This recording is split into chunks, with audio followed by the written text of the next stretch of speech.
කතා කියනවා. අද මේ ඇවිල්ලා බොහොම වැදගත් විදිහට ඉන්නවා. එහෙම එපා අපිට අර අප්පුවා එන්නකෝ අප්පුව ගන්නකෝ නේද? ආරූඪ වෙලා හරි කමන්නේ. ඈ පොඩි කතාවක් කියන්නකෝ අපේ ආදරණීය රසික රසිකාවියන් වෙන්නේ. නේද අක්කි? අද සම්පතන්නේ. මම වයිෆ් එක මේ ගමන වයිෆ් එක ආපු හින්දාද මම අනේ නෑ ඒක ගැටලුවක් නෑ ඒක මේකක් නේද ඒක කිසි ප්‍රශ්නයක් නෑ ඉතින් වැදගත් හරියට ඉතින් මොනවද කියන්නේ අපි කියමු පුංචි කතාව පුංචි එකක් ඔව් මගේ යාළුවෙක් එක්කලා මම දවසක් ගමනක් යද්දී ඒක පාටම නැවතිලා පොත හරි හෙව්වා නැති වෙච්ච දෙයක් හෙව්වේ ඒක පොඩ්ඩක් ඉන්න මගේ පොඩි බඩුවක් නැති වුණා මේ කියලා කිව්වා ඊට පස්සේ දැන් හොයනවා ලයිට් කණුවක් ගාව ලයිට් එකක් ගාව තමයි මේ හොයන්නේ මං ඇහුවා මේ කොතනද ඔක නැති උනේ නෑ මචං එහා පැත්තේ කරුවල නැති උනේ ඒ කරුවලේ හොයන්න බෑනේ මචං මම අතන ලයිට් එක ගාවට ආවේ ලයිට් එක පේන්නේ කියලා ඒ ලයිට් එක ඉඳන් තමයි මේ හොයන්නේ හරි මේ කියලා කිව්වා ඔන්න ඔයගේ පොඩි ඒවා ලයිට් එක නෑ කරුවලේ නැති වෙච්ච එක ලයිට් කරුවලේ නැති වෙච්ච එක එයා ලයිට් එක ගාවට ගිහලා තමයි ඒ මොකද කරුවලේ හොයන්න බෑනේ ඒකින්ද ලයිට් එක හොඳයි තව කතාවක් ලෑස්ති කරගන්න ඔය පොඩි කතා කියලා කියන ලොකු කතාව වන්නේ අපිට සමතරක් කරන ආරාධනය කරනවා අස්සන ගීතයක් ගායනා කරන්නට ඩයලොග් රිද්ම රාත්‍රි වර්ණවත් කරනවා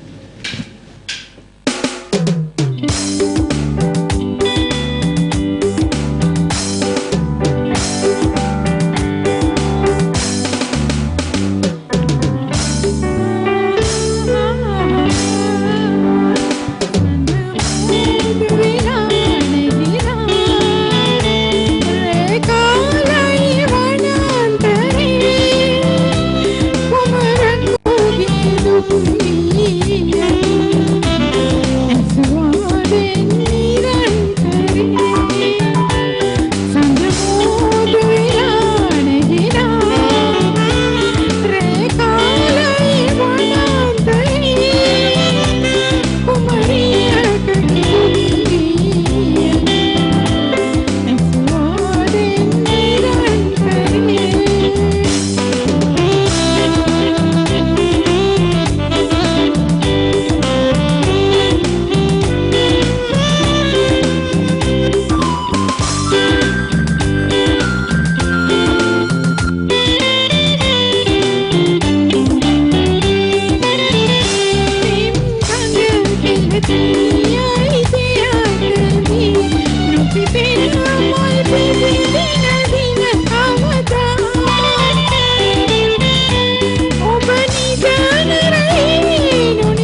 බොහොම ස්තුතියි. බොහොම දක්ෂ රංගන ශිල්පිනිය, බොහොම දක්ෂ අන්දමින් ගීත ගායනා කරනකොට මුල් ගායන ශිල්පිනියට ස්තුති කිරීම ඔබේ යුතුයකමක්.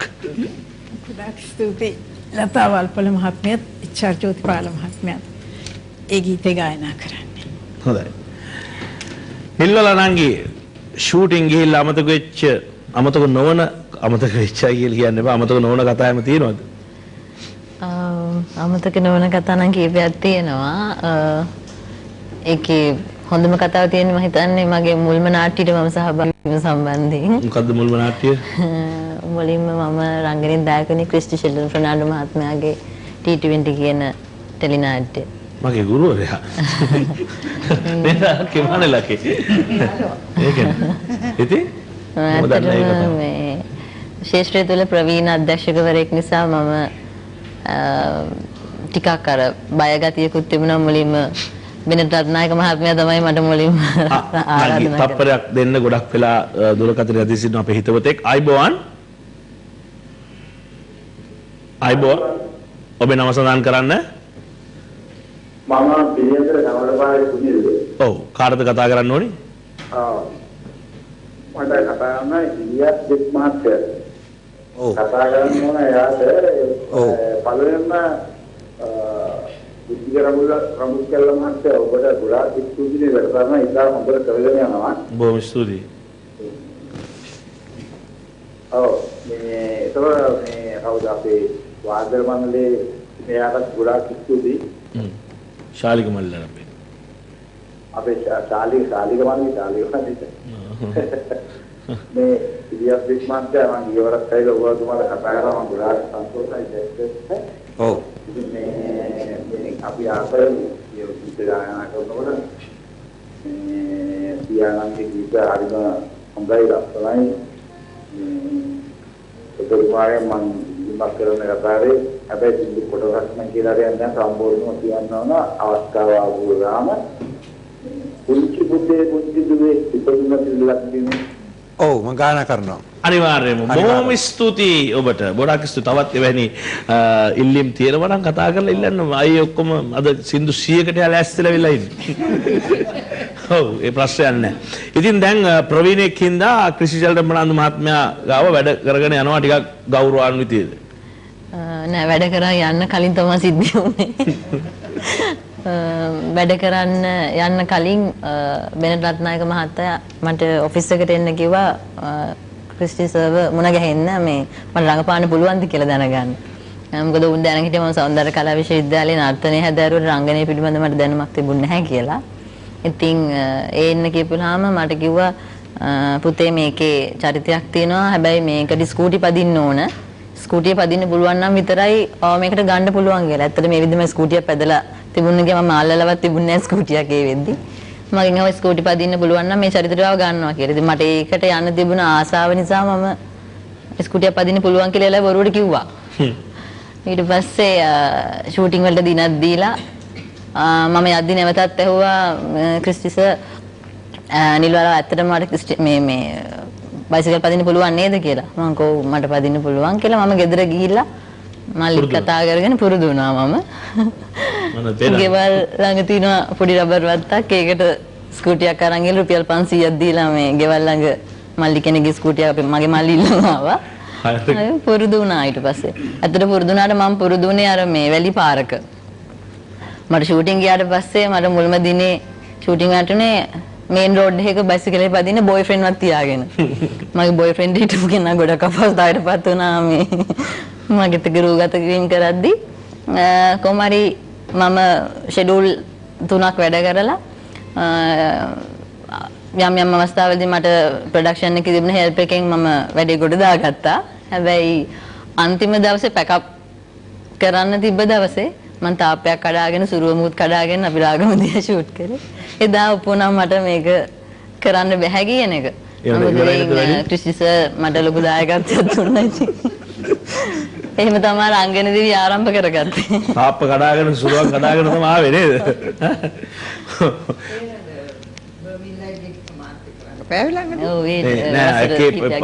තාප්ප කඩලා ඉවරලා නැක්කේ.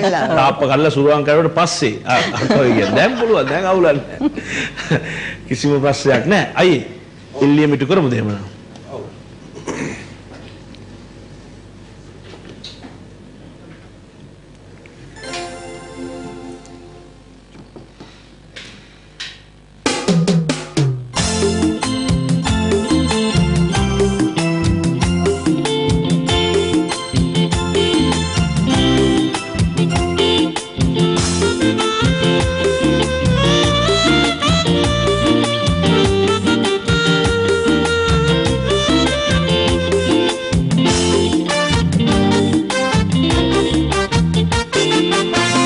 Chipute punchidove ipaduna serelak deve Chipute punchidove ipaduna serelak deve Ariyatula kale lesa kale eva moolave Ariyatula kale lesa kale eva moolave Chipute punchidove ipaduna serelak deve Chipute punchidove ipaduna serelak deve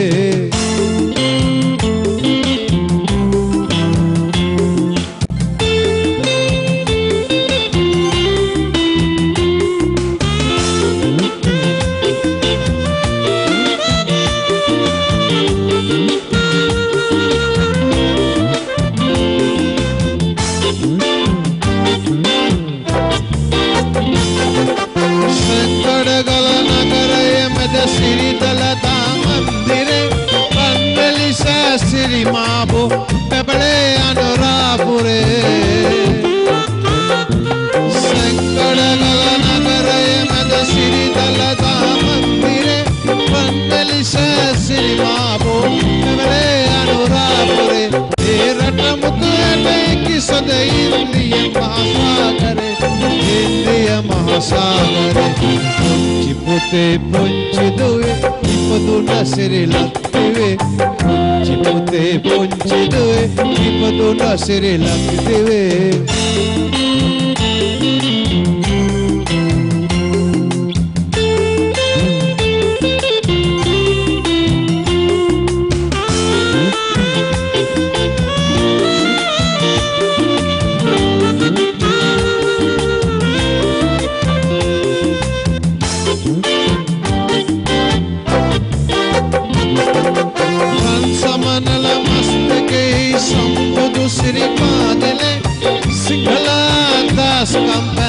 Sundar sigiri gale Vansamanala mastake sambud siripadile Singhala das kampa Sundar sigiri gale Vatina kamarakina Abena matavadi Dhulhale Namatavadi dhulhale Chipute punchidove ipaduna siri laktive Chipute punchidove ipaduna siri laktive Ariyatula kale lasa kale ekavu moolave Ariyatula kale lasa kale ekavu moolave Chipute punchidove ipaduna siri laktive Chipute punchidove ipaduna siri laktive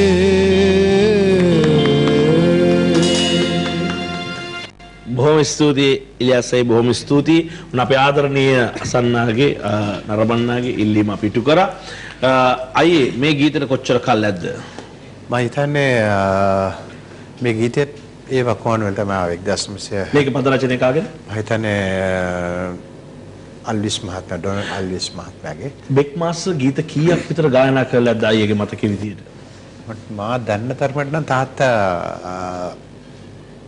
කියලා තියෙන මාධ්‍ය වලින් 12000කට කිට්ටුව තාත්තා ගායනා කරලා තිනවා චිත්‍රපටි 400 ගානකට ගීත පසුබිම් ගායනයෙන් එකතු වෙලා තියෙනවා මානෙල් ලක්කගේ චිත්‍රපට ඉතිහාසයේ අමතක නොවන සිද්ධියක් කියන්නට කියලා කිව්වොත් අපේ ආදරණීය රසික රසිකාවන් බොහොම ආදරෙන් ඒක අහගෙන ඉදී බලාගෙන ඉදී කියන්නේ ඒ සිද්ධි කියන්න බලන් මේ මම නිලසා චිත්‍රපටි රංගපානකොට ඒකේ ක්ලයිමැක්ස් සීන් එකේ ඒකේ මං අර චරිත 3ක් රංගපෑවා ඒ අන්තිමට මේ දෙමළ කෙල්ලයි අර වෙස්ටර්න් කැරක්ටර් කරන කෙල්ලයි මේ අන්තිමට ඒ දින හම්බෙනවා. ඊට පස්සේ මේ දෙමළ කෙල්ලට වෙඩි තියෙනවා මේ රෙක්ස් අයියා. ඊට පස්සේ එයා මැරිලා වැටෙන්න ඕනේ. ඒ වෙලාවේ මේ බන්දුයි කෝද විමල් අයියයි මගේ හොඳ යාළුවෝ ඒ දවස්වල විමල් කුමාරද කොස්තා. ඉතින් ඒගොල්ලෝ හැමතිස්සෙම මාව hina ගස්සනවා මොන හරි කියලා hina ගස්සනවා. ඉතින් ක්ලයිමැක්ස් එකනේ hina වෙන්න බෑනේ. ඊට පස්සේ මේ දැන් මං ඉන්නකොට එකපාරටම මේ මට තේරුණා කවුද කෙනෙක් මේ මගේ කකුල් දෙකට හයියෙන් පාරක් ගැහුවා මේකේ රයිෆල් එකේ. මම මෙහෙම කළා බලනකොට ගාමිණී අයියා. ගාමිණී අක්කා කරන වැඩේ හරියට කරනවා. මෙතන මේ විහිළු කරන්නේ නැතුව මේ තමසට ඉදිරියට යන්න ඕන නම් හොඳට රංගපානවා කියලා. මම ඉතින් හරි බය වුණා ඒ වෙලේ. තමයි අවවාදේ මම ගොඩක් මේවා කරනවා. ඒ අපේ සිනමා සාක්ෂි ගාමිණී පොන්සේකා මහත්මයා සමග අක්කා චිත්‍රපට කීයක් විතර වැඩ කරන්නේ නැද්ද? මම හිතන්නේ ගාමිණී එක්ක නම් මම චිත්‍රපටි 6ක 7ක වගේ රංගපෑවා. විශ්වවිද්‍යාලයකින් ඉගෙන ගන්නවා වගේ ගොඩක් දේවල් එකතු කරන්න ඇති ඔබේ රංගන දීවියට. නේද? ඔව්. සමතරක් කර තම දුන සිද්ධීන් මතක තියාගන්න අපි දැන් ඒනොට අපි අර නුවරට මහා නාම විද්‍යාලයට යනවා. අපේ ගුරුතුමිය එන්න ගායනා කරමු ලස්සන ගීතයක්. Thank you.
බොහොම ස්තුතියි. බොහොම ස්තුතියි. කරගන්නවා එන්ජලින් ගුණතිලක මහත්මියට ස්තුති කරා.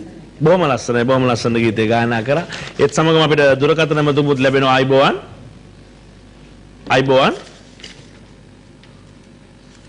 අයිබෝවන්. හෙලෝ. ඔබේ නම සඳහන් කරන්න.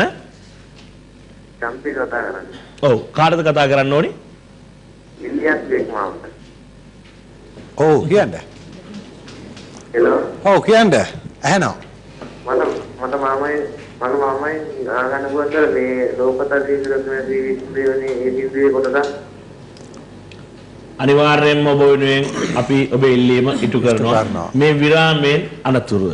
අපි ආදරණ හිතවතුන් මා කියා සිටියා ඩයලොග් ටු ඩයලොග් දැන් ෆ්‍රී කතා කරන්න පුළුවන් අයියේ අවුරුදු 200ක් වුණත් කතා කරන්න පුළුවන් කතා කරන්න ජීවත් වෙනවා නම් රුපියලක්වත් යන්නේ නැහැ. ඒක මාසික ගාස්තු රුපියල් 777 තමයි මේ කටයුතු කරන්න පුළුවන්. හැබැයි මාසෙට රුපියල් 1500ක් ගෙවුවොත් ඩයලොග් ටු ඩයලොග් ෆ්‍රී වගේම වෙනත් ජාලවලට විනාඩි 500ක් ෆ්‍රී ලබා දීලා තිබෙනවා. වැඩි විස්තර සඳහා www.dialog.lk වෙත පිවිසෙන්න. ඩයලොග් අනාගතය අදයි. පුංචි විරාමයක් කරන් එන්න.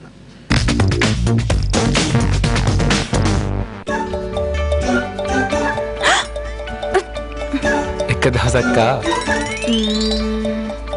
අද නම් කතා කරනවා මම. හායි. සමහර නෙට්වර්ක් අන්ලිමිටඩ්